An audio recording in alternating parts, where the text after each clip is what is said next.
Hello students, welcome to the class.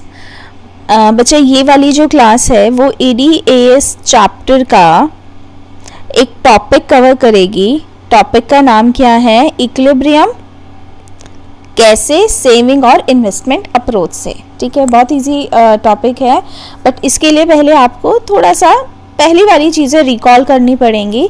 तो बेटा पहले वाली चीज़ों के अंदर आपको पता होना चाहिए कि AD is equal to C plus I, AS is equal to C plus S। ठीक है, कंजम्पशन और इन्वेस्टमेंट, कंजम्पशन और सेविंग।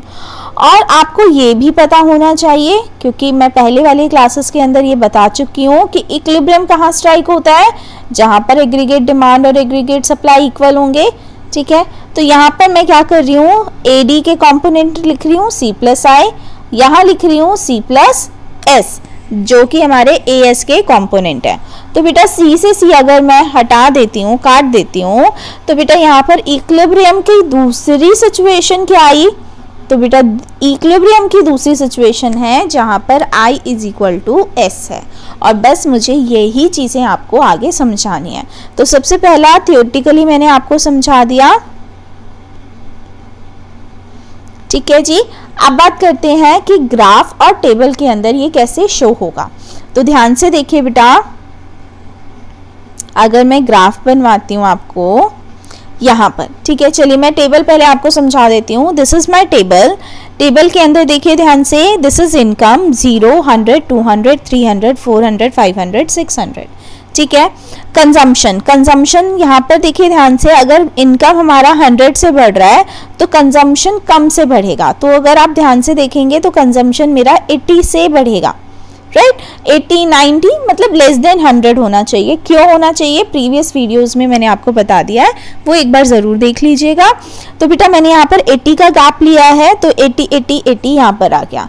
इन्वेस्टमेंट, क्योंकि ये मेरी ऑटोनॉमस इन्वेस्टमेंट है। ऑटोनॉमस इन्वेस्टमेंट का मतलब ऐसी इन्वेस्टमेंट जो इनकम के बढ़ने और घटने से डिफर नहीं करती है, सेम रहती है, दैट इज ऑटोनॉमस इन्वेस्टमेंट। तो मैंने इन्वेस्टमेंट को अपना वहीं का वहीं 40-40 पर रखा है। अब बेटा होता क्या है, जैसे अभी मैंने आपको बताया कि AD और इनकम जहां इक्वल होते हैं वहां पर इक्विलिब्रियम में आता है, राइट। तो देख लेते हैं AD क्या है। AD होता है C प्लस आई, तो मैं सीधा सीधा कंजम्पशन और इन्वेस्टमेंट को ऐड कर रही हूँ। ठीक है, तो 40 प्लस 40 80, 120 प्लस 40 160। ठीक है, नेक्स्ट वुड बी 240, 320, 400, 480 एंड 560। तो मैंने यहाँ पर कंजम्पशन और इन्वेस्टमेंट को ऐड करके AD निकाल दिया। ठीक है, अब नेक्स्ट स्टेप क्या होगा कि आपको देखना है कि कहाँ पर AD और AS इक्वल है। तो बेटा इस वाले पॉइंट पर AD और AS इक्वल है। ठीक है, अब यहाँ पर सेविंग और इन्वेस्टमेंट भी इक्वल होना चाहिए। अगर मैं सेविंग और इन्वेस्टमेंट अप्रोच यहाँ पर देखती हूँ तो वो भी इक्वल होना चाहिए। उसके लिए बेटा मुझे कैलकुलेट करना है सेविंग, राइट। और बेटा सेविंग कैसे कैलकुलेट होगा? बेटा सेविंग होता है, आपको पता है AS is equal to C plus S। ठीक है, और अगर आपको सेविंग निकालना है तो इनकम में से कंजम्पशन आप माइनस कर देंगे तो सेविंग आ जाएगी। ठीक है, तो चलिए स्टार्ट कर लेते हैं बेटा। इनकम में से कंजम्पशन माइनस कर देंगे तो सेविंग आ गई।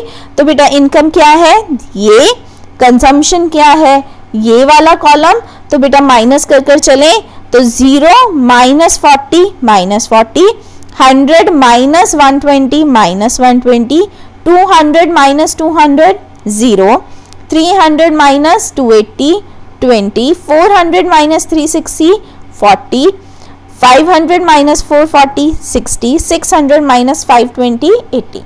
ठीक है, तो मैंने यहाँ पर अपना क्या निकाल लिया बेटा, मैंने यहाँ पर सेविंग निकाल ली।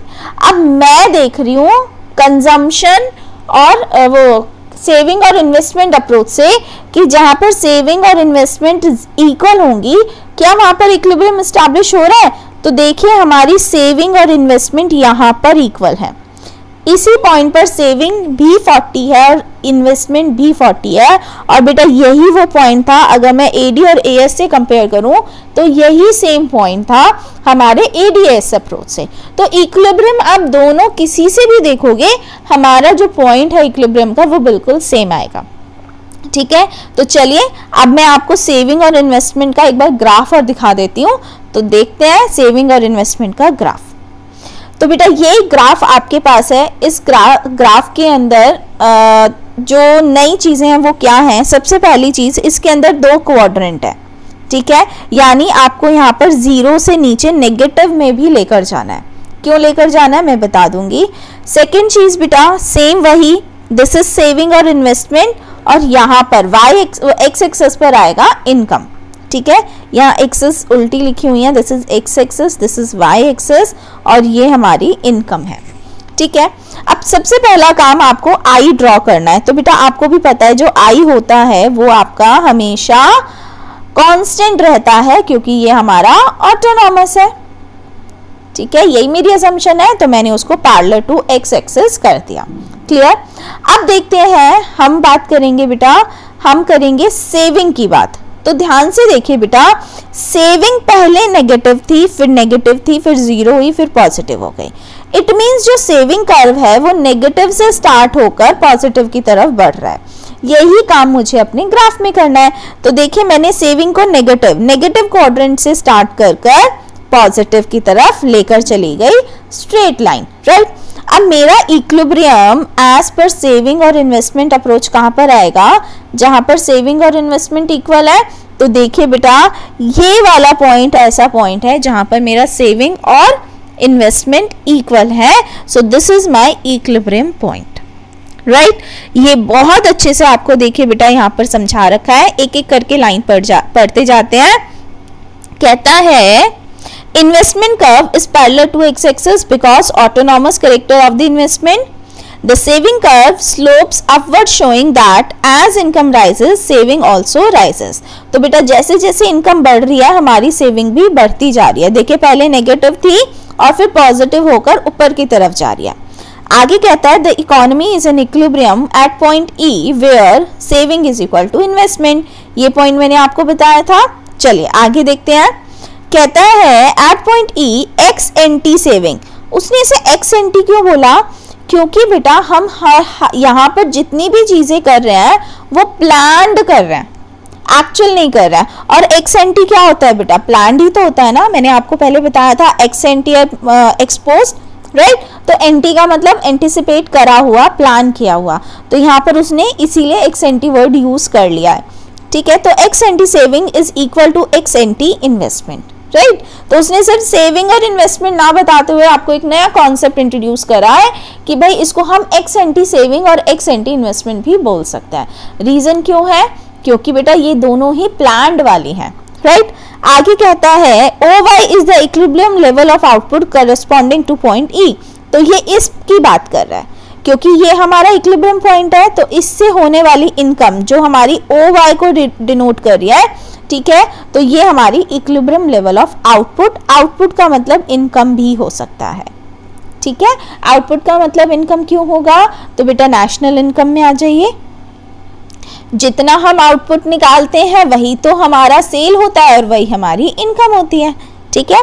चलिए last in table the equilibrium level of income is at 400 where plan saving is equal to plan investment. तो वो इस वाले पॉइंट की बात कर रहा है जो मैं आपको ऑलरेडी बता चुकी हूँ, ठीक है। आई होप आपको ये समझ आ गया होगा, ठीक। आप एक बार इसको अपने नोट्स में से पढ़िए और जहाँ पर जो भी डाउट है आप पूछ लीजिएगा। Thank you.